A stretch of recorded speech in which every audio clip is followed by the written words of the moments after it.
I mean, he's saying stuff about you. I didn't want to, I don't want to cause problems, but those are definitely fat mama jokes. Anyway, just a thrilling day today. A couple months ago, bought this TI99 4A, which I did not know was a 32-bit computer. When I was a kid, we'd go visit my cousins in Minneapolis, and my Uncle Sonny had one of these in his kitchen, and I would sneak down and play dumb video games all night and until the wee hours. Well, Uncle Sonny passed away a couple months ago, which is sad. He was a nice guy.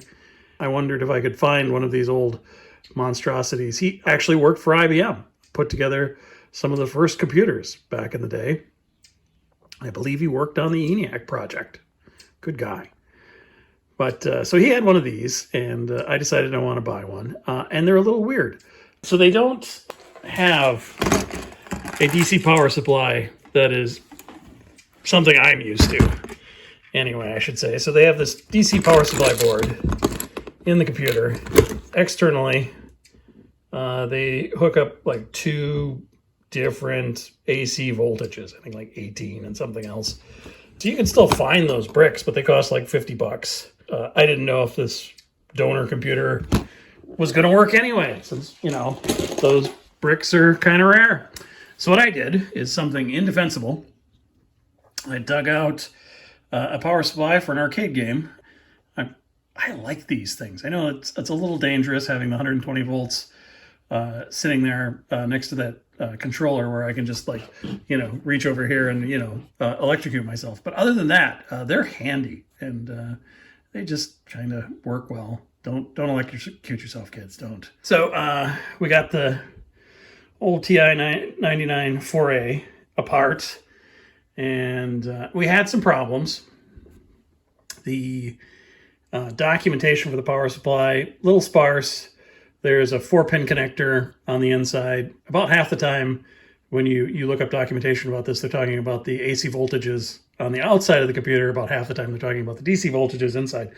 So on the inside, there's 4 wires going back to the computer, and I needed to figure out that pin out. I have problems getting things backwards, so I could not find a good wiring diagram, but I could find ground. And I worked out the 12 volt plus and minus 5 volts based on ground. So I was smart enough to do that. So I was very proud of myself. So I plugged it all in and turned it on, and then nothing happened. Oh yeah, that's right, because I was going to have to create my own video cable.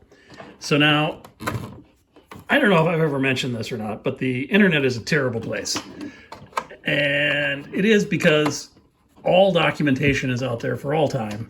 So you can stumble across some really bad advice on wiring diagrams and how things work for old TI99 4A. So I spent a couple hours working on this today, plugged it in, turned it on, and nothing happened. So, is it my eBay special TI99 4A that was not guaranteed to work? Sold parts only? Was it my do not do this yourself, please learn from my mistakes, don't electrocute yourself power supply? Or was it the pinout on my homemade video cable, which, and incidentally, that homemade video cable for fans of the channel, that was the cable, it was a keyboard cable previously that I accidentally set on fire when I hooked it up to an IBM XT backwards. So I have a lot of those, if there are 2 wires, I'm your guy, because I got like a 50-50 shot, but once there's 4 wires, I'm just doomed. So I got this little guy. I've got my wires going into him. I did figure out sound and video coming out of this DIN connector. So now when I pretend this is a power switch because I wired past that, plug that in, you hear a little beep, and there's that fantastic screen. Oh man, it actually worked. I was so happy. I did a little dance. So let's press a little, and I can do TI Basic. And TI Basic is ready. Pretty sweet. But, I think that my good personal friend, William Shatner, would have wanted me to do something a little bit more appropriate today. So I'm just going to unplug the computer which is only its only current way to do that. And I'm going to put in a classic cartridge.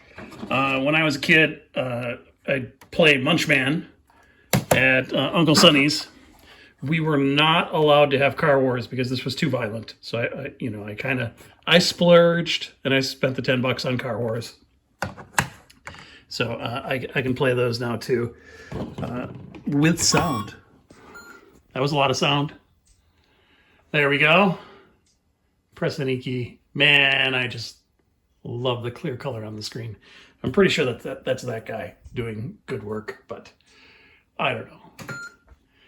So we're going to start Star Trek. Be prepared.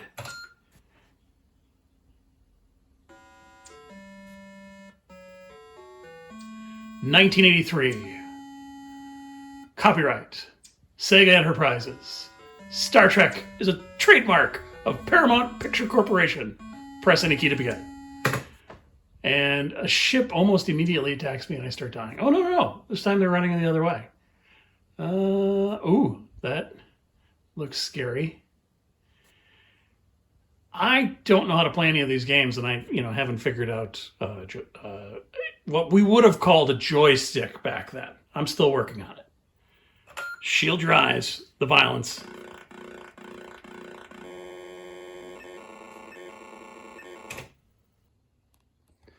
The cat and I are out here in the breezeway working on some old computer stuff. She's a lot of help. I mainly have to tell her not to eat the electronic components, that they're not food. Electronics is not food, kitty. Stop trying to eat the electronics. Also, don't pee on the floor. Be a good girl, don't pee on the floor. All right. Have a good day.